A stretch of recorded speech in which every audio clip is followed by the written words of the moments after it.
Assalamualaikum teman-teman Milanisti semua, ketemu lagi dengan Maestroza Channel.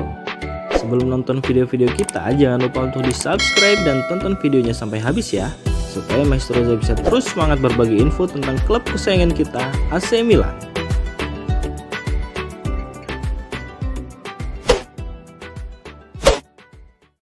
AC Milan tengah mendapat kritik dari para penggemar terkait kurangnya investasi signifikan di posisi penyerang tengah dalam beberapa tahun terakhir. Masalah ini semakin mencuat setelah performa lini serang Rossoneri yang kurang memuaskan. Sejauh ini Milan tampaknya terlalu bergantung pada gol dari pemain seperti Christian Pulisic dan Tijani Reinders, meskipun mereka bukan penyerang tengah alami. Alvaro Morata yang mencetak gol dalam pertandingan melawan Cagliari belum menunjukkan konsistensi dalam mencetak gol, sementara Tammy Abraham seringkali gagal memanfaatkan peluang besar yang datang kepadanya. Situasi ini membuat kebutuhan akan penyerang tengah berkualitas semakin mendesak, terutama jika Milan ingin bersaing dengan rival-rival mereka di Serie A yang memiliki nilai serang lebih tajam. Tercatat jika angka-angka menunjukkan bahwa Milan telah menunda investasi besar di posisi penyerang tengah selama bertahun-tahun. Sejak 2020, Milan hanya menghabiskan 16 juta euro untuk mendatangkan 11 penyerang. Dengan sebagian besar dana tersebut, 14 juta euro dihabiskan untuk membayar klausul pelepasan Alvaro Morata pada musim panas lalu. Pendekatan ini mencerminkan strategi berisiko rendah yang sering diambil oleh manajemen Milan, meskipun klub telah dikaitkan dengan nama-nama besar seperti Victor Gyökeres, Benjamin Sesko, dan Santiago Gimenez dalam beberapa bursa transfer terakhir. Dengan bursa transfer musim panas 2025 di depan mata, Milan harus membuat keputusan penting terkait investasi di lini serang. Nama-nama seperti Victor Gyökeres, Benjamin Sesko, dan Santiago Gimenez masih menjadi target potensial, tetapi Milan harus bersedia mengeluarkan dana yang lebih besar untuk mendapatkan pemain dengan kualitas yang terbukti. Jika Milan terus memilih opsi berisiko rendah, mereka berisiko tertinggal lebih jauh dari rival-rival mereka, baik di Serie A maupun di kompetisi Eropa.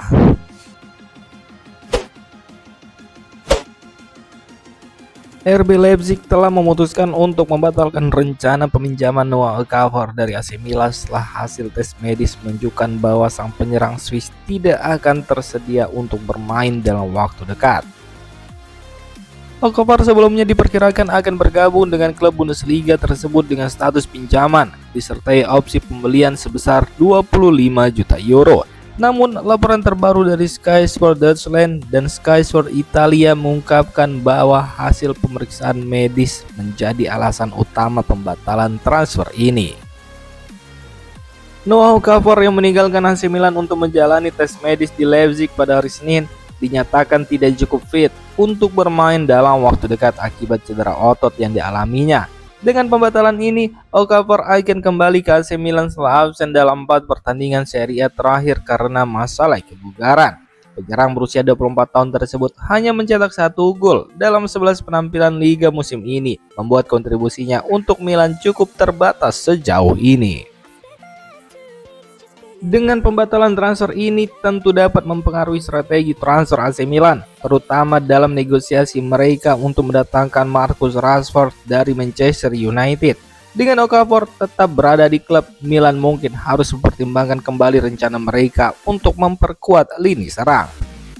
Selain itu, kegagalan transfer ini juga menyoroti pentingnya kebugaran pemain dalam menentukan keberhasilan negosiasi transfer, terutama di tengah musim kompetisi yang padat.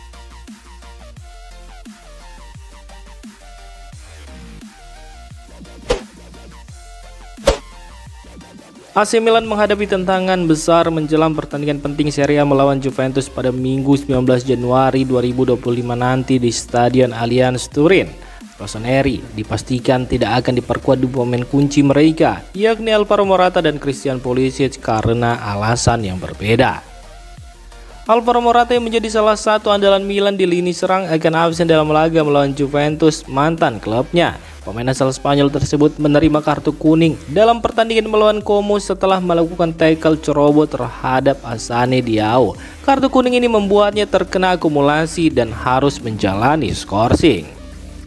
Sementara itu, Christian Pulisic mengalami cedera pada bagian belakang paha kirinya menjelang akhir babak pertama saat menghadapi Como, di mana ia terpaksa meninggalkan lapangan dan digantikan oleh pemain lain.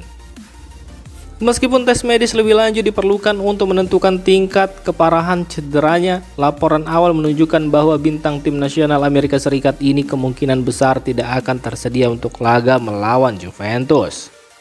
Absennya Morata dan Pulisic menjadi pukulan besar bagi Rossoneri, terutama mengingat pentingnya pertandingan ini dalam perebutan posisi di papan atas Serie A. Juventus yang juga sedang dalam performa terbaik akan menjadi lawan yang sulit, dan kehilangan dua pemain kunci ini dapat mempengaruhi strategi Milan secara signifikan.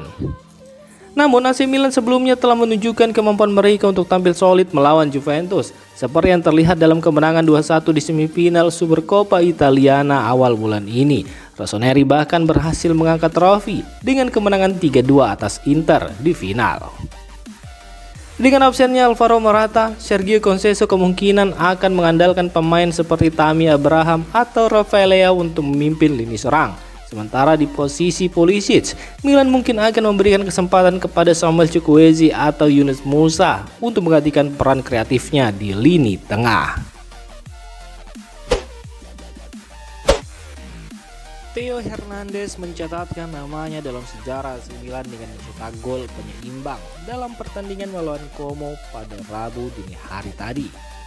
Gol tersebut yang merupakan golnya yang ke-30 di Serie A, menjadikannya bek dengan jumlah gol terbanyak di kompetisi tersebut, melampaui rekor sebelumnya yang dipegang oleh legenda klub Paolo Maldini. Gol Theo Hernandez ini terjadi saat Milan tertinggal 1-0 dari Como. Berawal dari situasi bola mati, bek kiri asal Prancis ini mencetak gol yang tidak biasa dengan tendangan voli yang tampaknya mengenai tulang keringnya sebelum melewati kiper Como, Jean Butes, dan masuk ke sudut jauh gawang. Gol ini menjadi gol ketiganya musim ini di Serie A, tetapi yang pertama sejak kemenangan 3-0 atas Lecce pada bulan September tahun lalu. Sebagai bek kiri, Theo Hernandez telah menjadi salah satu pemain paling produktif di Serie A sejak bergabung dengan Milan pada tahun 2019 silam. Gol ke-30 ini memastikan ia melampaui rekor Paolo Maldini yang sebelumnya memegang rekor bek Milan dengan gol terbanyak di Serie A. Prestasi ini semakin menegaskan peran penting Theo Hernandez dalam skuad Milan baik dalam bertahan maupun menyerang.